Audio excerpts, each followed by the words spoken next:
So hey YouTube, the other day I was driving down the road and I actually got a locker position sensor error. So the little indicator for the locker showed that the rear was trying to lock and it just kept flashing. That happened for about 15 minutes, and then an error on the other side of the screen went solid and it displayed a locker system error message, and I had very little control, if any, over the lockers at that point.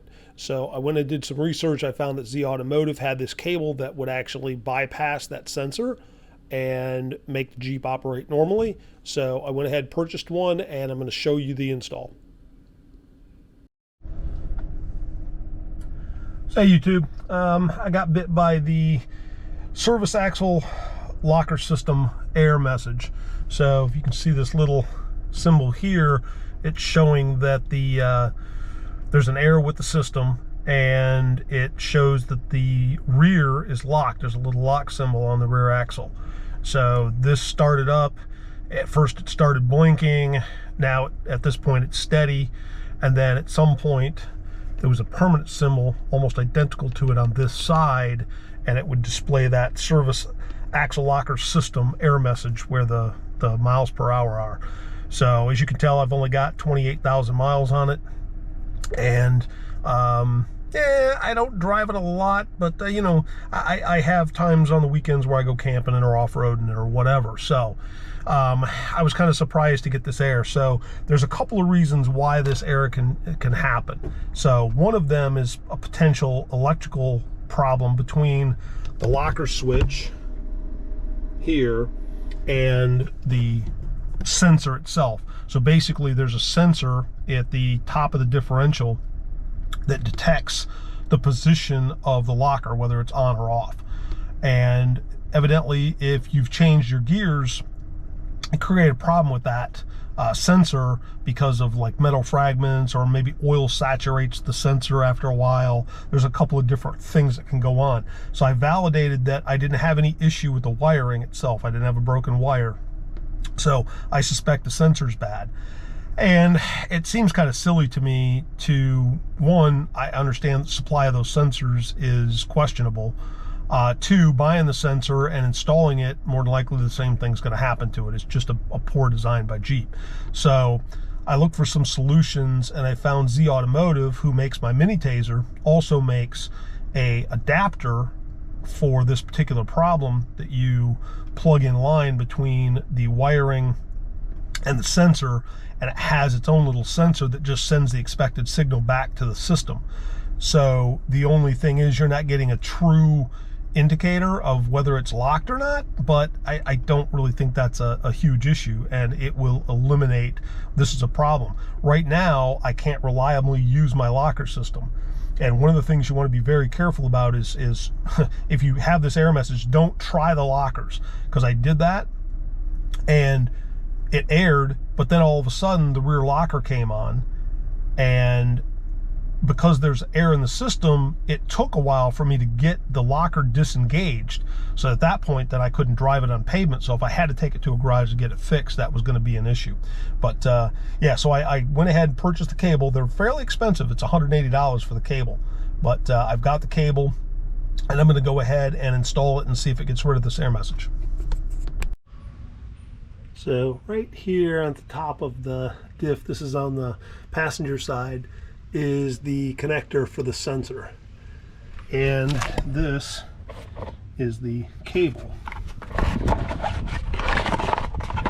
So it's just a simple connector with the electronics that sends the signal back, and then this connects to the old wiring to activate the locker. So let's go ahead and try to get this thing off there. There's a little locker tab.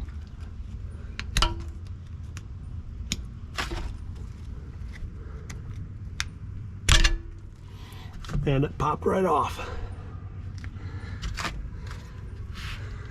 Then we take cable,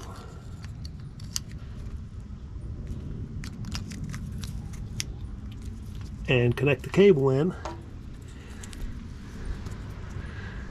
Then this plug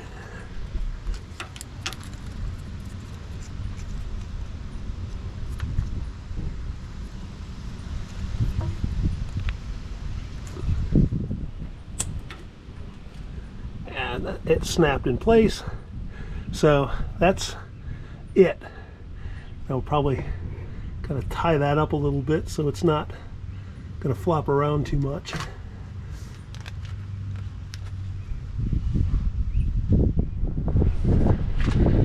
Let's see if it actually got rid of the error message. What I'm going to do is shift it into for low.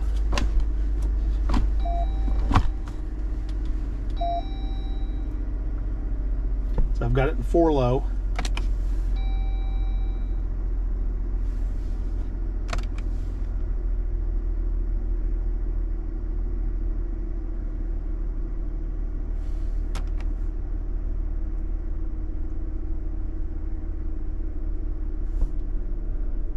So it seems to be functioning correctly.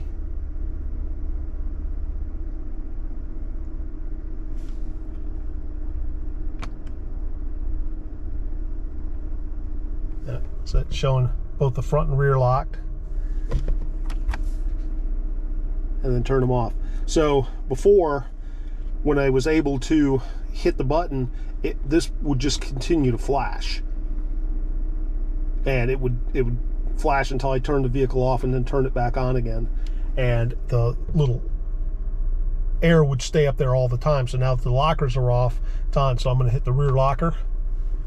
Comes on. It's not blinking. And the locker shows that it's on. And I hit the front. It shows that they're both locked. I hit off. I hit it properly. And then they go away. So that is the correct function. So it looks like the cable was a success. So what I did is this is a little mounting point to hold that wiring harness in place. So I just used a zip tie and zip tied the connector to that mounting point just to keep the wires from flopping around, because I don't want this to become an issue where it flops around enough and it breaks those cables. So I think that will work really well. So there you go. That was quick and easy. It's a little expensive for a cable, but the pros are that now I don't have to worry about a bad sensor effectively eliminating my ability to use my lockers if I'm in an off-road situation. So I think it's worth considering if you experience this error. Thanks for watching.